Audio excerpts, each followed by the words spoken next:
McConaughey, this bitch. All right. We are live. Welcome back, everybody, to another episode of the Going the Distance podcast. My name is Ryan Bennell, and alongside me is my co-host Elijah Span. Before we get started with today's episode, be sure and check us out all across the social media world. Our brand is over at GTD_sports, except for TikTok. We are at GTDsports.com. You can follow our personal accounts if you see on the screen. I'm over at Ryan Bennell 8. Elijah is at Elijah Span 19. And also be sure on our website, gtdsports.com, go check out the other podcasts on our podcast network. You know, even though we're a little biased, we like our show. You're stuck with us for today, but it's a great podcast, great content on there. Be sure to check everybody else's work out. We got a great episode, shorter episode than normal planned for today. Life kind of got in the way. We have some other stuff going on, but it is what it is. We're still going to be talking about some big news out of the NFL, such as Cam Newton and Odell signing with new teams. We got Thursday night football tonight, of course. Elijah and I are going to be giving our midseason NFL awards, and we're going to be doing our coaching hot seat ratings, if you remember that segment from a while back. And, of course, we're going to round it out with Taylor Fade, giving our best bets for this weekend. I'm not going to waste any time. Let's go ahead and start as we always do. Elijah, do you have a would you rather, or should I go ahead? Go ahead. Yeah. So we can honestly, we don't even have to do it, but I'll go ahead. I have one. This one was kind of fun. It made me think with the Odell news and everything. We can honestly just go right into that after this if you want. But would you rather be teammates with Odell, who causes constant drama, or Delonte West, who might try and fuck your mom? Well, Delonte West is a drug addict now. Okay, yes, but before that, so as a player, yes, obviously, yes. I think I'd still pick Odell. Really? Yeah, because Delonte, that's like a rumor. I don't know. We don't know how true it is. It's definitely like Reddit's most like the NBA Reddit's most favorite rumor that you could have. So, it might be true. And Odell is still actually Stephen A talk about it before too. Oh, really? Oh, yeah, Stephen A hinted at it one time, but I don't know. You know, I don't know. Yeah, I'd pick Odell. I think I would probably also go with Odell, I guess, in that scenario. It's just, it's rumors. I just thought it would be funny to throw that into the mix. But speaking of Odell, let's go ahead and jump right into Odell signing with the Los Angeles Rams. We've talked about him, and I think we can finally be done talking about him. Elijah, I know you've been waiting for it, but this seems to be the final chapter in the Odell midseason saga. He signed with the Los Angeles Rams. He will be fitting into a very, very crowded wide receiver room of Cooper Kupp, Robert Woods, even Tyler Higbee. Van Jefferson's been playing well this year. Like, they got a lot of guys. So, is this going to help or hurt the Rams? I think he could only help him. I mean, if worst comes to worst, he could just get cut again. That is true. Do you know the details on his deal? I was looking for it, but I couldn't find like an exact monetary value. Yeah, I couldn't find one. But I was surprised because Van Jefferson has been a really good wide receiver 3. Yeah, so he has. Maybe does this mean that they're going to do more 4 wide receiver sets with the Rams? Sean McVay. I mean, Sean McVay is probably really excited. I think really it can only help the Rams with Odell because now they have 3 elite wide receivers, I guess. Well, 2 elite. I don't know. I don't know. Robert Woods is like on the edge of elite, but Cooper Kupp is elite. Robert Woods is like really, really solid. He's just really solid. Yeah, and then he does his job well. Kupp has turned himself into elite this year, and then I think Odell, you could even argued it the past couple of years that Kupp's elite. But I agree though. True. I agree this year especially. Yeah, man. But yeah, those 3 guys all together. It's like, who do you double team? And it might, I don't know. And I think that a lot of the problems that Odell had with the Browns are going to go away because I think he knew coming into this what the deal is going to be is that obviously Kupp's going to be number 1. He could probably fight off Woods for the second most targets with his target share, but Cup's going to get his bag. Yeah. And him and Stafford are best buds, so like that's a done deal. But he's coming in knowing the situation and buying in, and this team is Super Bowl or bust right now. I've never seen a team do this much in one season to try and get to a Super Bowl, because going back since they ended their last season, they have added Matt Stafford, got rid of Jared Goff, Added Von Miller, and now Odell. Yeah. And like that's not even including all the other things that they've done in the past by getting Jalen Ramsey, just all kinds. It's just crazy that they have this much influx of talent. It's almost it's like NBA-esque. It is, yeah. It's a good way to put it too. And this is kind of just like a reminder. This is their talent without Cam Akers, who is supposed to have a potential breakout season for them. And I mean, Darrell Henderson has been playing really well, really consistent. Very solid. Going back to what you said though about like the 4 receiver sets, I don't know if they're gonna do that, because like in the NFL, like an empty backfield shotgun is unheard of. You're always gonna have a running back usually back there with the quarterback. Right. So like that would mean putting Higbee off the field. So like I'm curious. I'm curious as to what they're gonna do with that. If Higbee's gonna see less snaps, or if Van Jefferson is gonna see less snaps. Because you're right, it's gonna be one of the two probably. Well, I'd say more than likely Van will see less. Because they use the tight end a lot in blocking schemes. Yeah. That's what, are just kind of like a lot of what I've been seeing too in the NFL is the tight end screens. Dallas was actually the first team to do it, where they fake it to the running back and then turn around and dump it off to the tight end. Mm-hmm. I know what you're talking about. Yeah. Yeah. So it's a good play. A lot of plays like that. Yeah. And like, so, every team is doing that, and the Rams are, a part of that fad. And they're involved in a lot of blocking schemes to open up players down the field. So yeah, I don't think Higbee's going to get snaps taken away from him. Van Jefferson is definitely the one suffering. Yeah, I agree. I think, and I agree just with your overall sentiment of like he can't really hurt them. I mean, he's a good player even if he isn't what he once was, but the only way he really could hurt them is if he brings this drama queen mentality and continues some bullshit. If he doesn't get as many targets as he's hoping for, stuff like that, which I think it's over. Like, I think this was it. Yeah. He got on the Super Bowl contending team. That's what he wanted.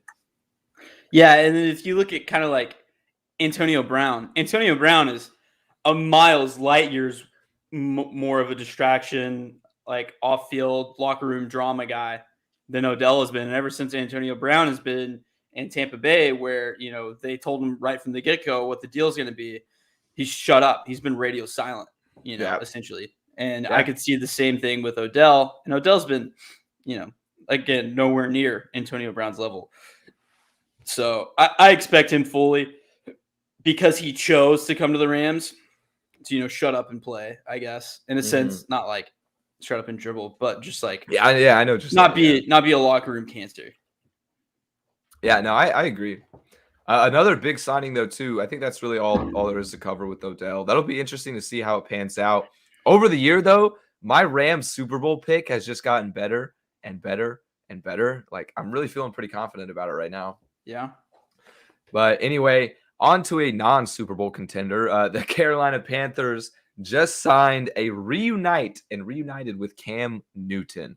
It's a 1-year deal worth up to $10 million with $4.5 million guaranteed.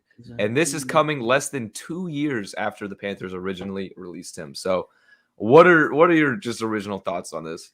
It feels right. It does. I kind of like the move all around for everybody.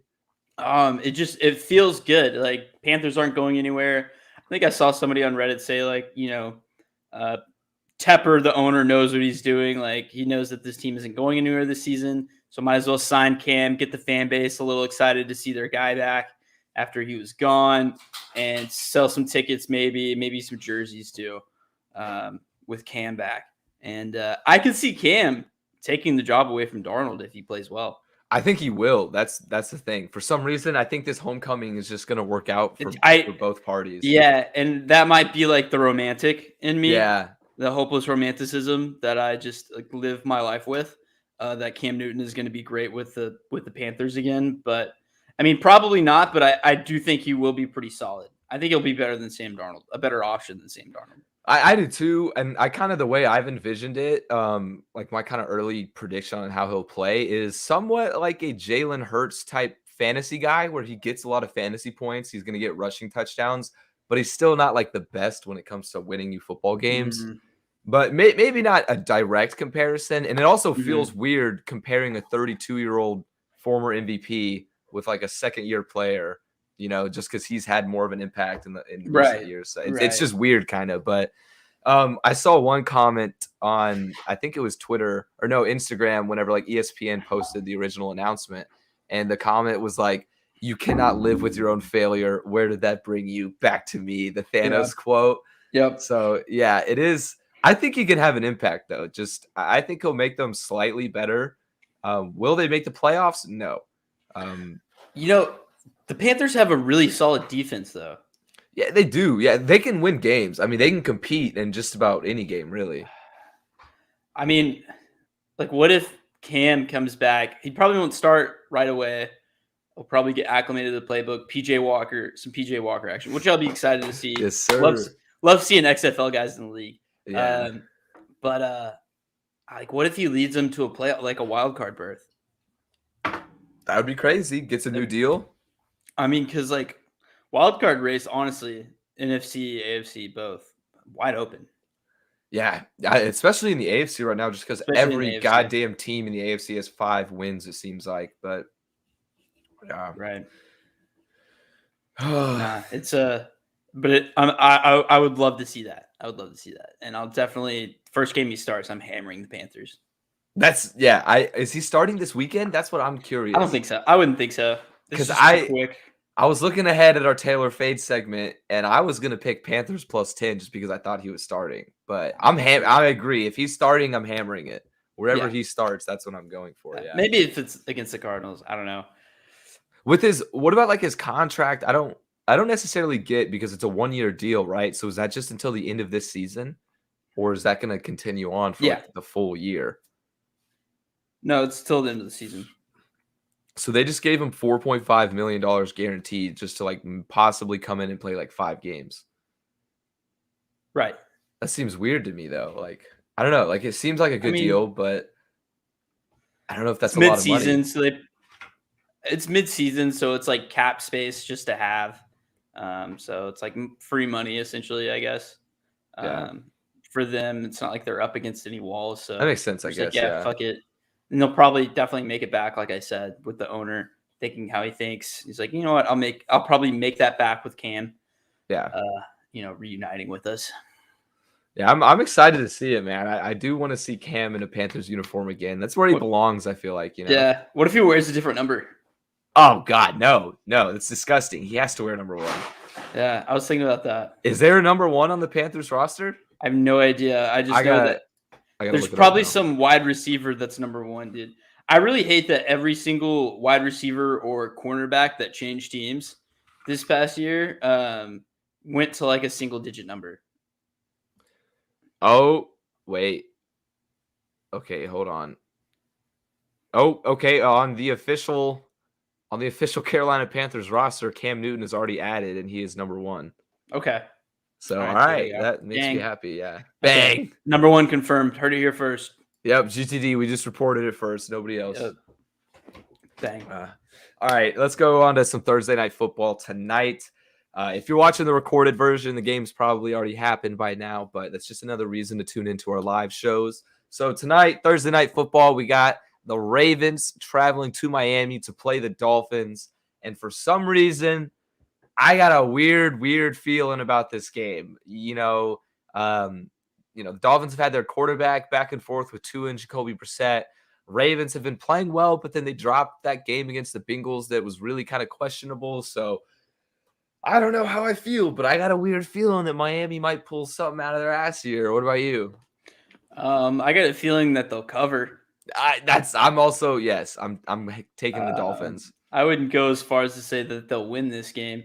One thing that worried me after I put the money, I was checking ESPN again just on the app, and it was like, Lamar returns to South Beach. And I was like, oh, fuck, I forgot Lamar was from the Miami area. And he might ball out tonight just in case. Is But Brissett playing, right? I have no idea. It's either Brissett. Tua was questionable. It was like a game time decision last time I heard. Okay, yeah, because I was about to say, honestly, either fucking way, I'm taking the Dolphins to cover. Whatever. But 80% of the public was betting the Ravens. That's another reason, yeah. It's been my new thing that primetime games fade the public. It's easy. And actually, big underdogs, dude. Like primetime underdogs at home have been cashing at like a 70% rate. Oh, bet. Let's go. That makes me feel even better. Yeah, and also like my new system has been great. If it's within 55-45, just pick who you like. And then anything like 60 and up, it's like fade the public. And then it's been working out pretty well for me. Little gambling tip for you. Have you been using the like Action Network to track the like percentages? Yes. Yeah, that's so useful, dude. It is so useful. God. And I don't even have the paid version, which when the paid version goes on sale, which it usually does around Black Friday, Christmas time, I might buy it. I got it around Christmas. Yeah, it's like half off. It's really useful. Yeah, like it gives you access to all the systems as well. So right. I don't use them every time, but like it definitely helps. It like makes me feel better too if I know like my pick also fits into a system or something. Ever since I've been using it more, I've been winning more. So that I don't know, it's kind of correlated.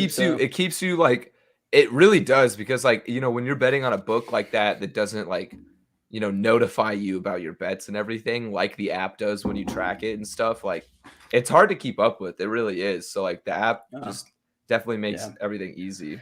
I also have a little Thursday Night Football same game parlay for you. I got Rashad Bateman anytime touchdown scorer. Ooh. Myles Gaskin anytime touchdown scorer, and then Lamar Jackson over 250.5 passing yards plus 1,010. So 10 to win $110. That's juicier than I thought it would be. Do you know like the individual odds on Bateman and Gaskin? Bateman's plus 300, Gaskin's plus 150, and the Lamar one was like minus 115, minus 120. Yeah, that makes sense for the Lamar prop. But yeah, I honestly might take I like the Gaskin one a lot. I might take that straight up. Gaskin's easy. And I don't think Bateman scores first touchdown yet. No team like the Dolphins do that too on Thursday Night Football. Oh, dude, I always like to bet for primetime. I have such a bad habit of betting first touchdown scorer of the game. See, I don't like those. I only do it when I'm up.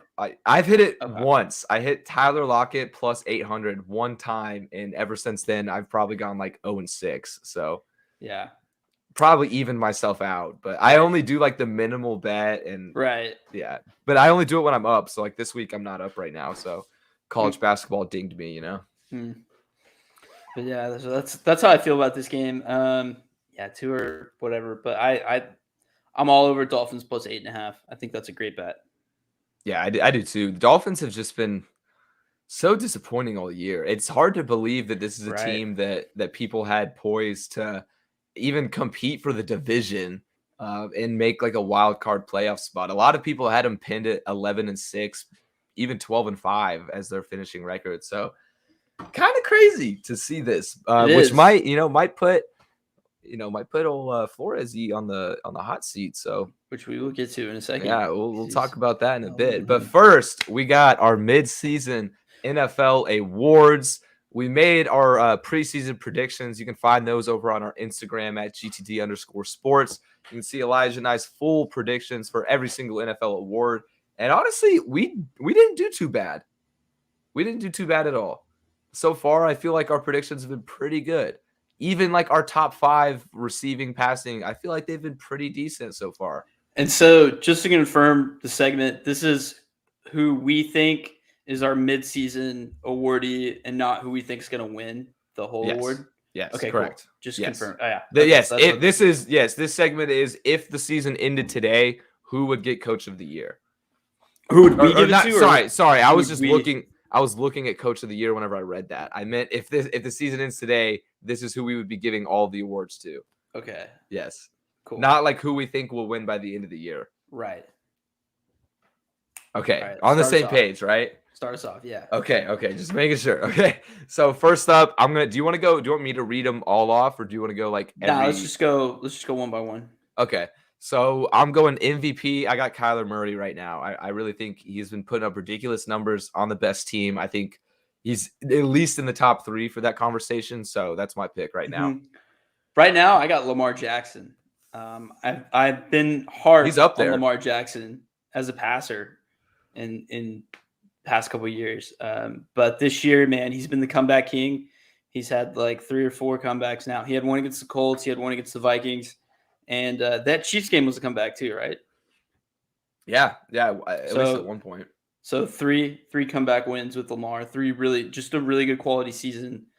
He had a 400-yard game, and he's still lighting it up with his feet. And his team has just been decimated. So he's doing it with his, the running backs that have been coming off the street. He's my MVP through halfway of the year. I think he's definitely up in that conversation. Yeah, I considered him as well. So, all right. And for defensive player of the year, this one was really a coin flip for me. But I'm going to go with TJ Watt. I think just some of the plays he's made has been crazy this year, but I don't knock anybody for taking who you're about to pick. Yeah. TJ Watt's been a game changer this year. Yeah, definitely. Anytime you watch a Steelers game, he's on the field. Yeah. He makes his presence felt. Exactly. Yeah. And that's how you know like a defensive player in the NFL is good, is because he just keeps on popping up on your screen for like making plays. You know what I mean? Also, I know it's kind of like simple and like duh, but I mean, also if he was off the field, that defense would be completely different. Just that one player, you know what I mean? But I know that's kind of like a duh, but he still has that kind of impact. So right, for a defenses are units. It's not like it's not individual players that make plays like on offense. Yeah. So that's not a stupid thing to say. But for me, I'm going Myles Garrett. Just for a lot of the same reasons that we went with TJ Watt. He's a difference maker. Is he leading the league in sacks right now, or is he second? I'll check while you keep going. But no, he's been electric. He's been awesome. He's been teleporting on game film. If you haven't seen that video of him and how fast he is, he's freakishly. He's a freak. He's my defensive player of the year halfway through the season. So Myles Garrett is leading with 12 sacks, and right behind him is TJ Watt with 11.5. So only a half a sack separating. And TJ Watt missed a game, right? I'm honestly not 100% sure. Or 2. I could click on him and see. Got a little dinged up. And then I think Myles Garrett might have missed 1 game too. No, actually, it looks like TJ Watt's played, and he has a tackle in every game. I guess he was just questionable. Yeah. But still, they're definitely on top right now. Behind them, there's 3 guys tied with 9 sacks. Is Harold Landry III, Matthew Judon, and Marcus Golden. Judon is having himself a pretty good season. I'll give him that. Judon. It's the red sleeves. Really good. All right, but next up, switching from defense to offense, offensive player of the year. I'm going to go with Cooper Kupp. He's been killing it. It's weird to give this to a receiver, though, but he deserves it by all means. Right. Been putting up ridiculous numbers. Him and Matthew Stafford are the pairing that everybody dreamt of, that everybody thought they could be. They've been killing it all year. So, yeah, RIP to all the fantasy gurus that said take Woods over Kupp. Yeah. I didn't know. Because Woods is good, but shit, dude.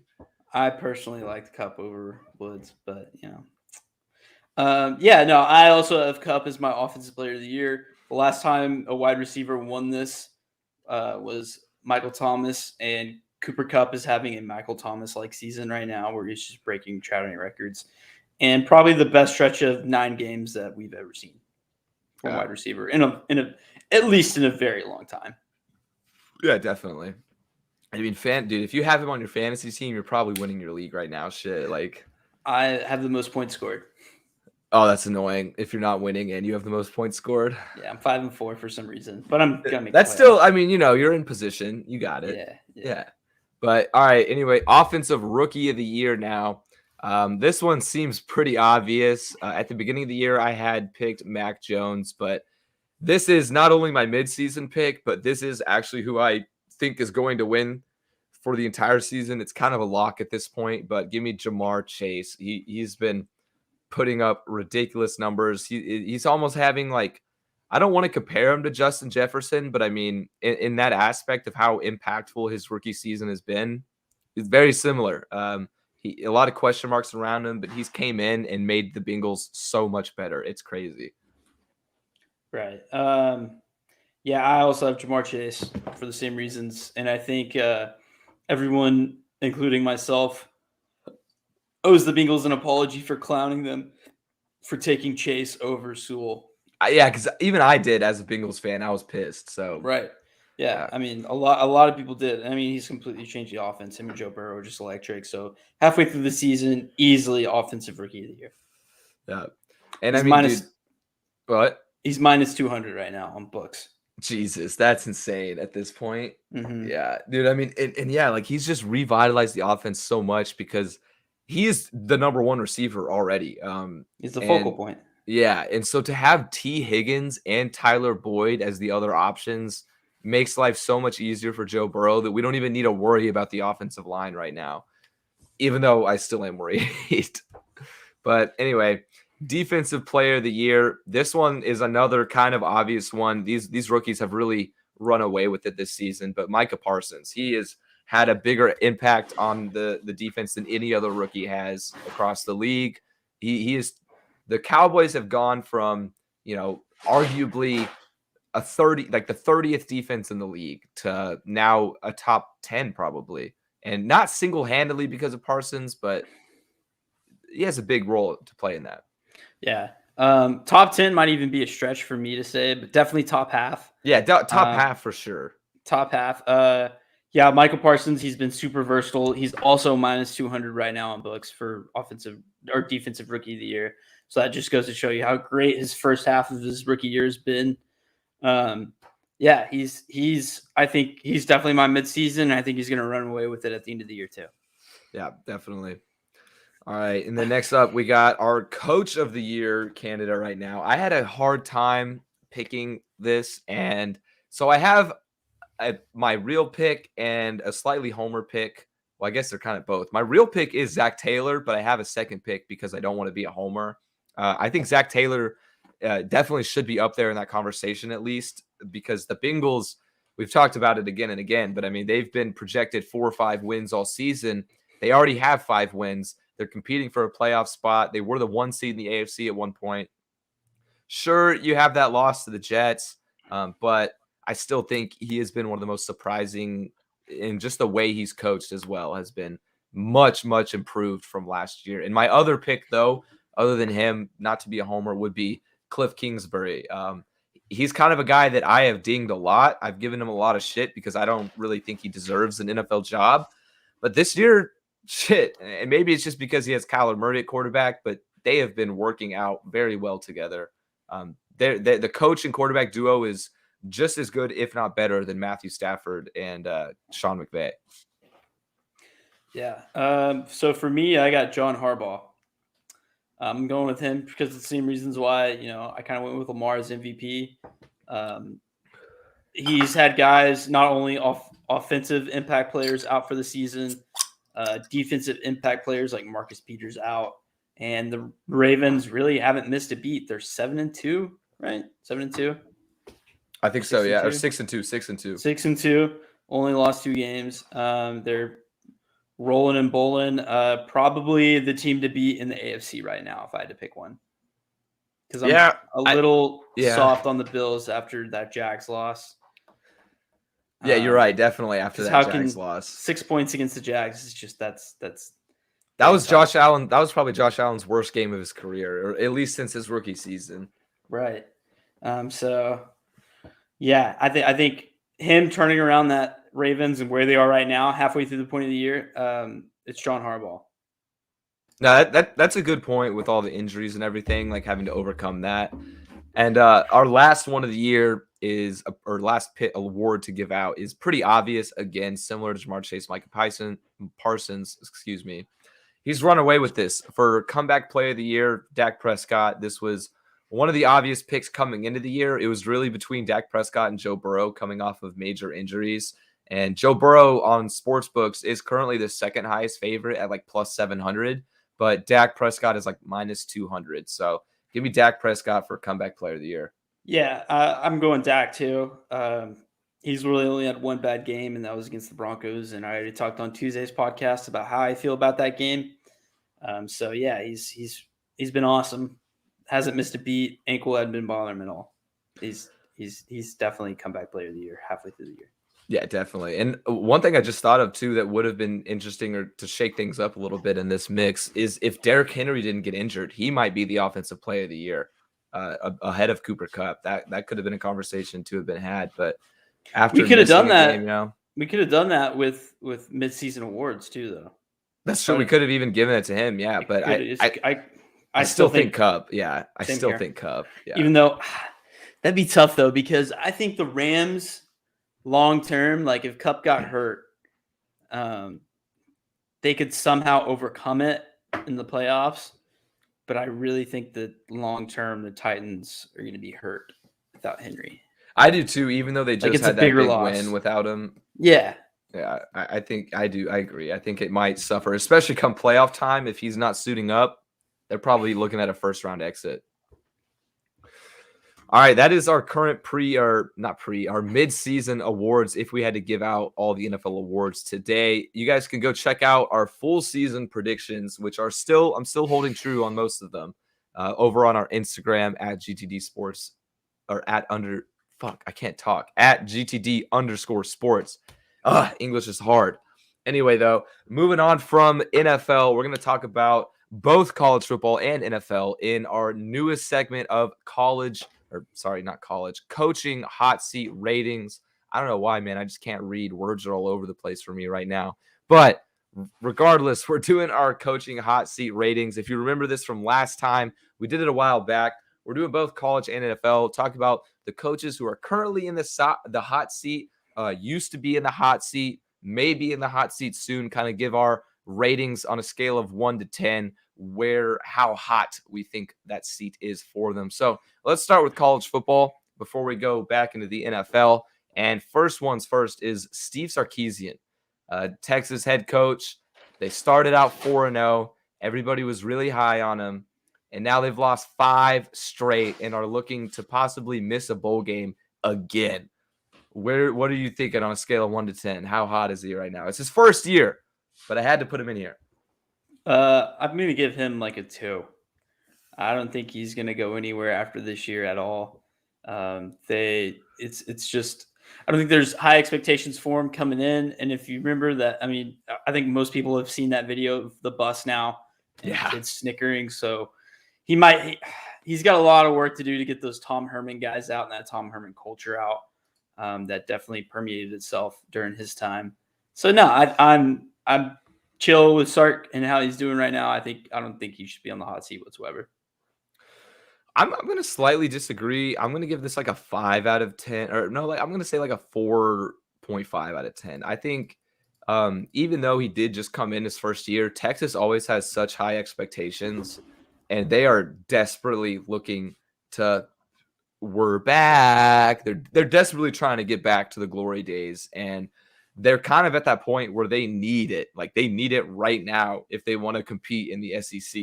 So they may be riding with Sarkisian and like really believe in him as the guy because he's a good coach. He's experienced at Bama and everything, but I don't know. Texas is kind of always a wild card, but I think that they'll definitely ride with him until like their first season. Probably if he hasn't put up results by season 2 of SEC, because that's why they picked Sark, is because they knew they were going into the SEC. They wanted him to, recruit guys that could be able to play in the SEC once they get there.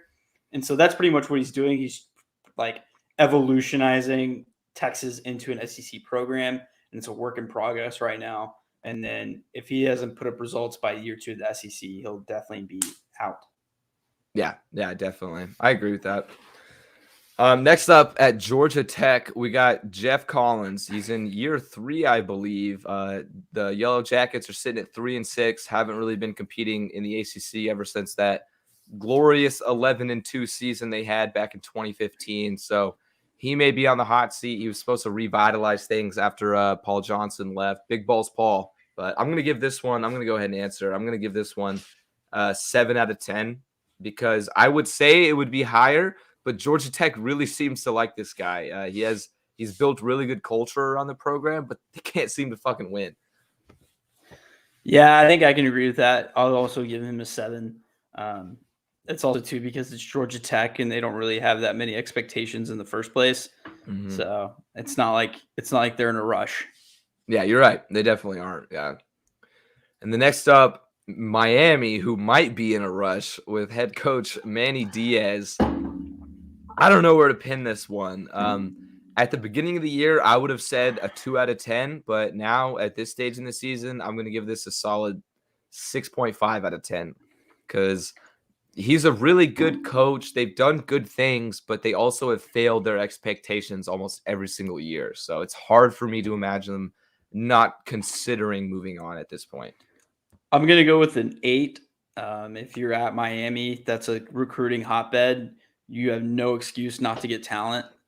You're right. Yeah. In your own backyard. Except now, maybe that the SEC is probably just creeping in, and national recruiting is just on another scale. Still though, Florida, you got to get the Florida guys. Florida's you got to a get good the state. Florida guys. It's the U. You know, like it means a lot down there. And he just hasn't produced results, and he's had some really really bad games this year. So I would probably say he's got to go. Yeah. Next up at Virginia Tech, we got Justin Fuente, former assistant under Gary Patterson, but long time head. A long time ago, but he's been a head coach now. He was in the rumor mill for the TCU job because a lot of people think Virginia Tech might let him go, and for that reason, I'm going to give this one almost a 10. I'm going to go 9.5 out of 10 because Virginia Tech, although they don't have the biggest expectations in the world, they're still a big football school. They still have had success in the past competing for conference titles, and they haven't in a few years. And Fuente has been a large part of that. So I think they got to move on at this point. Yeah, I can agree with that. Probably like an 8 or a 9. And some of the I've read somewhere that part of the reason why Fuente has kind of not done so well is because he doesn't know the Virginia area that well, and he just took the job, and that's been a reason for him not being well. But either way, like you said, Virginia Tech really hasn't had results, and there was a lot of buzz around Virginia Tech when they first hired Fuente. From where did they hire him from again? I forgot where he came from because I remember it was a big deal. Let's see. Fuente. Oh, he from Memphis because he turned Memphis into like a Memphis top 25 team. Yeah, when they had Paxton Lynch. That makes sense. They went like 11-1 or 1 or 2 They were really good. And, they were competing like a New Year's Six bowl. Right. Yeah. You good there? Oh, I didn't, bro. I don't know why. I just came up with some coughs, bro. Oh, man. All right. Yeah, no, I agree with that. So next thing up, we got Jim Harbaugh at Michigan. This one is one at the beginning of the season where I would have said is a lot higher, but they're currently the number 6 team. They have 1 loss. It was to their big rival. So maybe losing to a rival puts you on the hot seat a little bit, but I'm going to go right in the middle, 5 out of 10 for Mr. Harbaugh there. Yeah, I'm going to give Harbaugh a 3. It's just a marriage that's been kind of weird, but at the same time, it's just kept going. It's almost like it's been like a stay together for the kids type situation because Harbaugh, historically means so much to that program, and then Harbaugh just loves Michigan. I mean, whatever you could say about the guy, he does love his alma mater. Yeah. And so they're just kind of like it's definitely a stay together for the kids vibes, and I think that's going to continue because he has had a lot better of a season this year. All right, and then let's go ahead and just do one more college coach. We'll finish it off with Dan Mullen from Florida, who has recently sprung into the hot seat after a 40-17 loss to South Carolina last week. So I like Mullen as a coach. Does he deserve to be in the hot seat? Yes, slightly after that embarrassing loss, but they have a young team right now in Florida. They lost a lot of big impact players like Kyle Pitts, Kyle Trask from last year. So I'm going to give Dan Mullen a 3 out of 10, I'll say. because there is some question marks, but they're still a good team. I mean, I got to give Mullen like an 8. really, wow, I mean, just because they're Florida. that's true. They have a lot of expectations. Yeah, Like, you got to win in Florida. There's no time. And he's been there for a couple of years now. They did go to the New Year's Six Bowl last year, but like, I mean, we've seen it now at the SEC. As soon as you stop producing results, you're fucking old news. I mean, you look what they did to our boy, Coach O, you know? So, like, I mean, it's the SEC, and it's one of the more major programs in the SEC. He's not getting the job done. He probably is going to get let go, which I don't like because I really like Dan Mullen. I do too. Yeah, I like him. But all right, that is all we got for college coaches. Let's go ahead and hit some NFL guys. First up, this one's obvious. Matt Nagy. I'm giving this a 10 out of 10 hot seat. Get him the fuck out of Chicago. When is he going to get fired? It's literally just any day. Like, when is it going to happen? Yeah, I'm going to give him a 10, but I honestly think that there's a weird scenario this year where he keeps his job. Because I agree at this point. Yo, exactly. Yeah, at this point, it's like, are they actually going to fucking do it or no? I don't think so. I think they're going to keep him around for another year, which would just because it's awful. Because I don't know. I will say though, the second half of that Bears game Monday night was a lot better than the first half. But during the first half, I was like, this guy should get fired at halftime. Like, yeah, you're right. That was a big switch.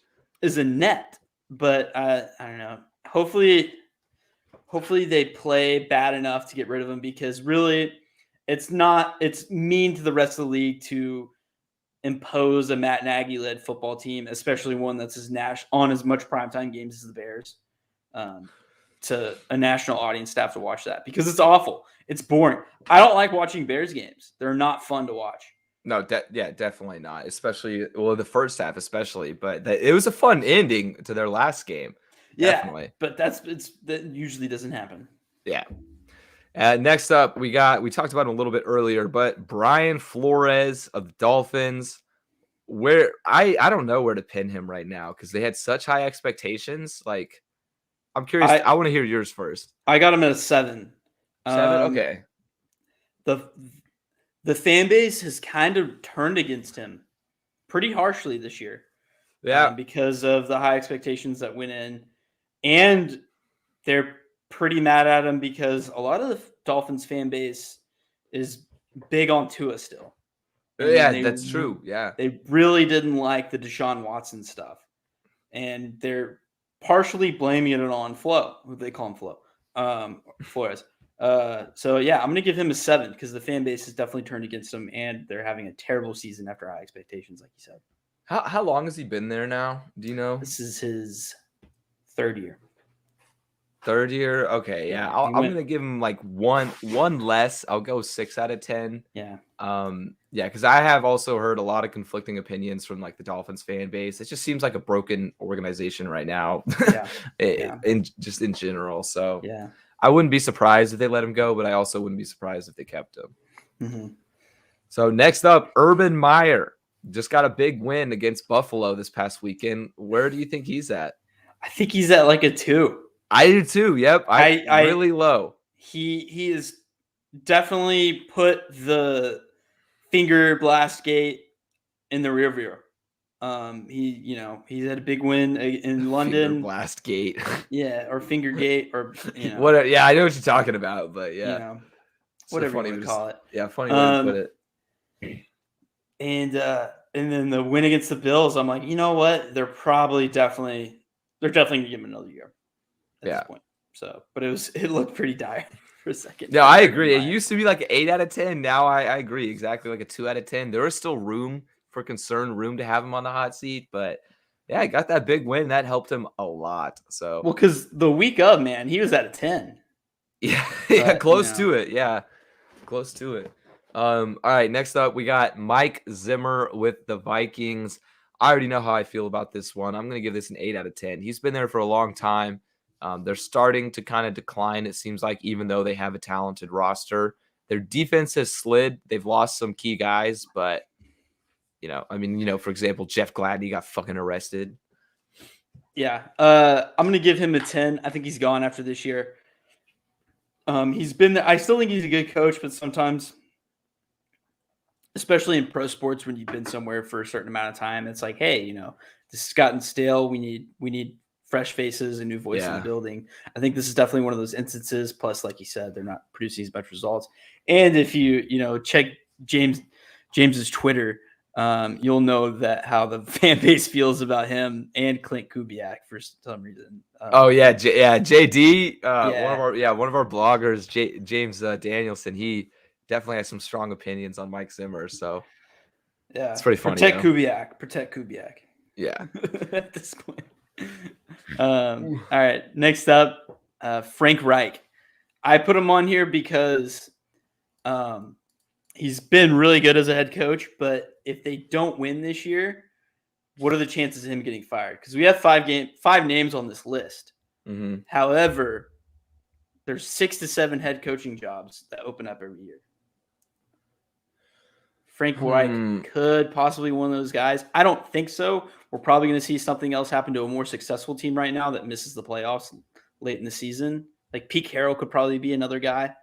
But Frank Reich, I'm going to give him a 4. I was gonna say I'll put him right in the middle at a 5 out of 10. Because I agree. I mean, they did have expectations to win this year. Yeah, and they still could. They still could end with the winning season, but started out a little slow. Yeah, because with Reich, his first year, he still had luck. They went to the playoffs, first round exit, and then the next year they missed the playoffs after Luck retired. And then last year they had Phil Rivers, and this year, I don't know, they might make a late playoff push because they've been playing really well. But they have been playing a lot better, yeah. He might get an excuse because Wentz was banged up at the beginning of the season. Yeah, I mean, that could be a decent excuse. I that's why I have him right in the middle because it could go either way. It's mostly based on the Colts' performance, really. If it gets worse though, he might be gone. Yeah, definitely. And then last but not least on the NFL coaching list, we got Zach Taylor. I threw him up here because his hot seat has just been all over the place, especially this year. I think he started the year around a 7 or an 8 out of 10, like firmly in the hot seat. But right now, I would honestly give him like a 1 out of 10.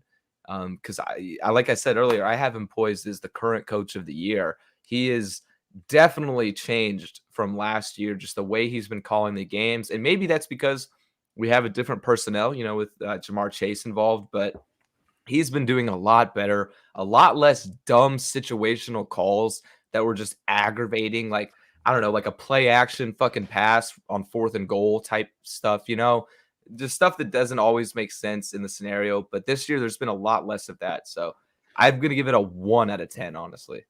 I'm going to go in a different direction. I'm going to go right in the middle at 5. Okay. I could see it still. For me personally is why I put him on the hot seat. He might stay though, because Bengals ownership have been known to be excruciatingly patient. Yeah, they have a bad habit of it.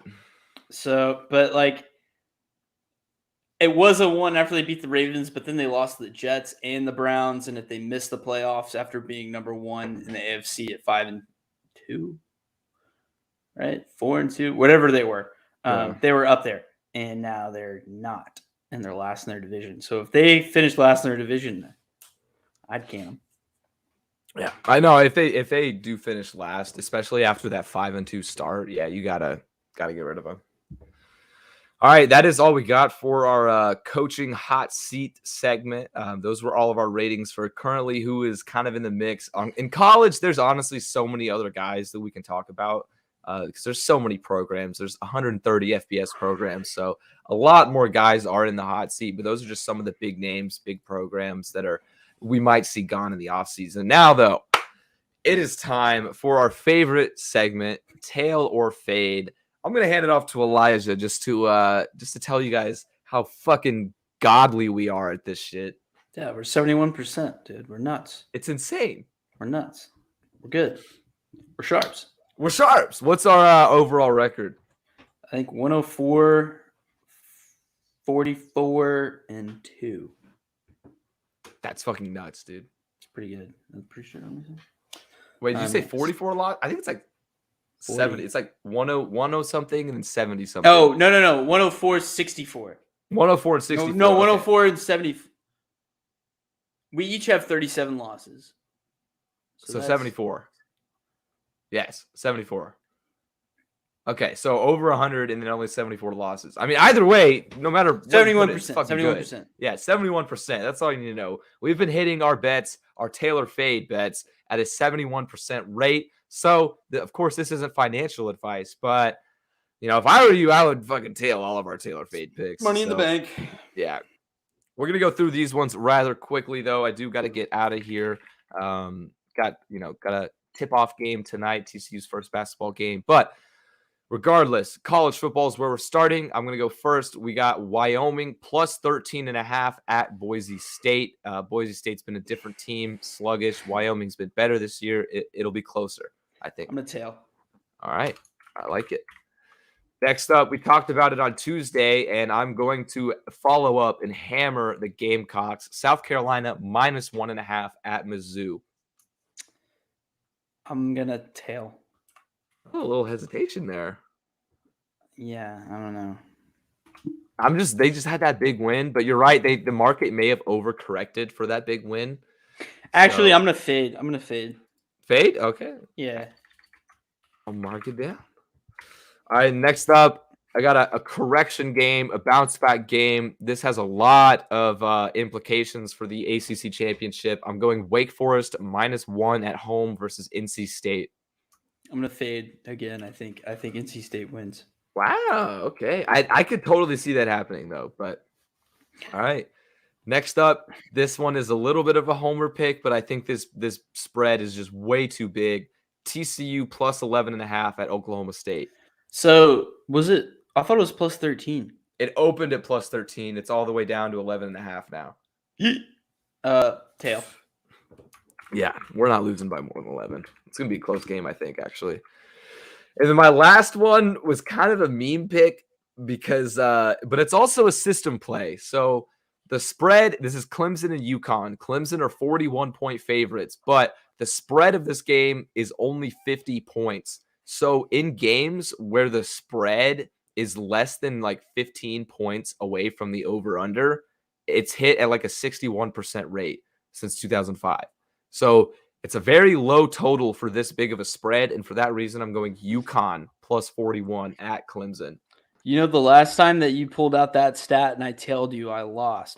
But I'm going to go ahead and tail again because Clemson can't put 41 on anybody. Yeah, I know UConn's terrible, but Clemson's offense is so slow.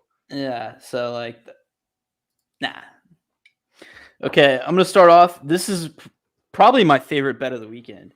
Baylor plus 5.5 versus OU at home. Yeah, I'm going to tail that one as well. I think they're in desperate need of a bounce back game. Also, Oklahoma's been playing a lot of close games all year. So, yeah, I'm going to tail that. Next up, I got A&M minus 2.5 at Ole Miss. I think A&M is a really good team, and they're going to win out. I am actually going to fade this one. I think this is going to be one of Matt Corral's Heisman moments. I think this is regardless going to be a really close game, no matter what. Might be decided by a field goal.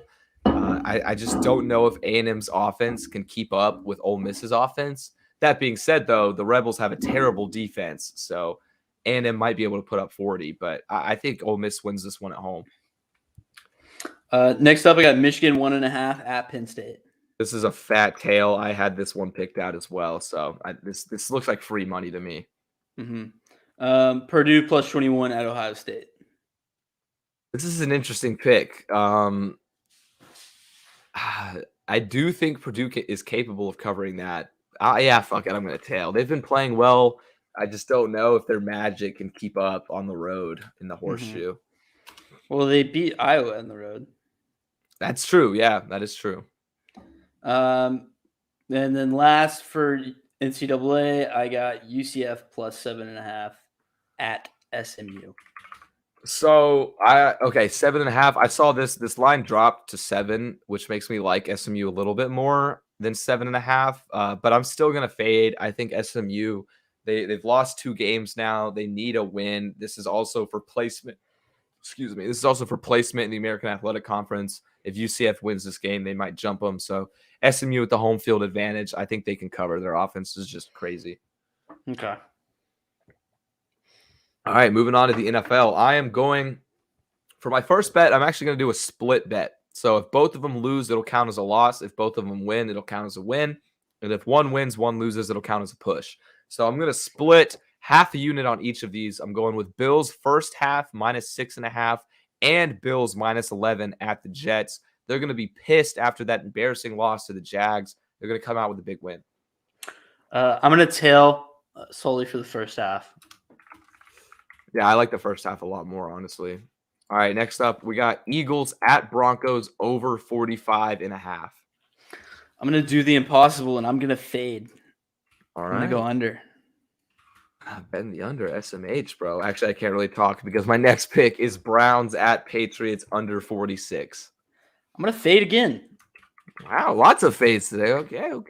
Nah. This is normal amounts of fades. Oh, you're right. Yeah. But next up, this one is really just a Vegas. I'm recognizing kind of this line is off. You would assume the Titans would be bigger favorites even without Derrick Henry. But I'm going Saints +2.5 at the Titans. I think the Saints might actually win this game outright. Just the NFL's weird like that. So, yeah, I'm going to tail. The Titans are due for a letdown spot. Yeah, exactly. That's another reason too. And then last but not least, I got the Chiefs at the Raiders over 51.5. Tail. Yeah. The Raiders defense is nothing compared to what the Packers is, and the Chiefs defense is abysmal. All right, let's see what you got. All right. First up, I got Detroit +8.5 at the Steelers. I love this pick. This one is I would have put this in my card as well if I could have, but I love it. All right, and then next up, I got Las Vegas +2.5 versus the Chiefs. I'm actually gonna money line. I'm actually gonna fade this one. I think the Chiefs are, and I know I've kind of been riding them even though they've sucked, but I think the Chiefs are going to eventually find their stride, and it might be this week because it surely wasn't last week against the Packers. Mm-hmm. Next up, I got Pats -2.5 versus the Browns. I'm gonna fade that one as well. Okay. That's a tough pick for me. It's a tough game. Yeah, that's a really tough pick for me. For some reason, I really want to bet it. I do too. I really think I might go with the Browns though. Okay. After that big win against Cincy. Next up, I got Arizona -10.5 versus Carolina. So this one solely depends on whether or not Cam Newton's playing. He's not playing. He's not playing? Yeah, there's no way. He signed today. Today's Thursday. One practice and they're going to start him. Okay, yeah. If you're right. No, yeah. Since he's not playing, I'm going to tail that pick. With PJ Walker in there, Cardinals probably get a big win. And then last but not least, I got Denver -2.5 versus Philly at home. I am going to tail that. Denver looked much improved after their losing streak in that win against the Cowboys. And now they're coming home too, so even more of a reason to bet them. But all right, yeah, that is our Taylor Fade segment. If again, not financial advice, but we have been killing it on these picks, and we've talked about two famous last words though, right? Like as soon as we start bragging about how great we are, we're definitely gonna go negative, which I hope not, because I'm definitely gonna put a lot more money out this week on this segment than I have in the past. I'm gonna trust us. Yeah, I'm gonna trust us. Blow it, aren't we? Dude, fuck no, bro. We gotta have faith. We gotta have faith, bro. I'm still putting it out either way. I'm putting these picks in. Yeah, I'm putting the units down. Yeah, on the majority of these. Yeah, a good amount.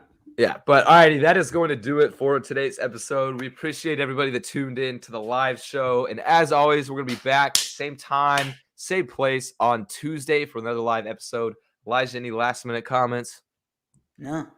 All right, I'm gonna go ahead and see my first college basketball game of the season. I'm hype about that. So appreciate everybody that watched, and we will see y'all next week.